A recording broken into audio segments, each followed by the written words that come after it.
Record record record. খাদান যে পরিমাণে box অফিসে কালেকশন করছে, যে পরিমাণে হাউসফুল অলমোস্ট ফুল সংখ্যা দেখা যাচ্ছে, এতে বোঝা যাচ্ছে এই খাদানকে, এই সুপারস্টার দেবকে আর থামানো সম্ভব নয়। হ্যাঁ ভিউয়ার্স, বক্স অফিসের রিপোর্ট এটাই বলছে।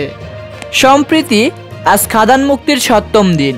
হ্যাঁ ভিউয়ার্স, 7ম দিনে এসে সুপারস্টার দেব এখনও পর্যন্ত হাউসফুল অলমোস্ট ফুলের সংখ্যা 150+ ছাড়িয়েছে। হ্যাঁ ভিউয়ার্স, বুকমাই শোতে সুপারস্টার দেবের খাদান সিনেমাটি ঝড়ের গতিতে ওয়ার্ক করতে শুরু করেছে। হ্যাঁ ভিউয়ার্স, সম্প্রতি 6ষ্ঠ দিনে সুপারস্টার দেবের জন্মদিন ছিল, যে কারণে সেদিন কিন্তু সাধারণ দিনের চেয়ে দ্বিগুণ কালেকশন করেছে বক্স অফিসে।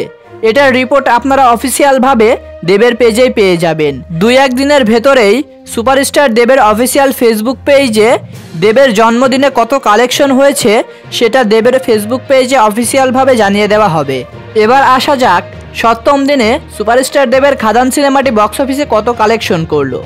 তো ভিউয়ার্স, 7ম দিনে এসে সুপারস্টার দেবের খাদান সিনেমাটি 8 কোটিরও বেশি ব্যবসা করেছে বক্স অফিসে। হ্যাঁ ভিউয়ার্স, জানলে অবাক হবেন, সুপারস্টার দেবের এই সিনেমাটি ডাউন হচ্ছেই না, বক্স অফিসে একের পর এক রেকর্ড করেই চলেছে, যেটা কলকাতার সুপারস্টার দেব নিজের মুখেই বলেছেন।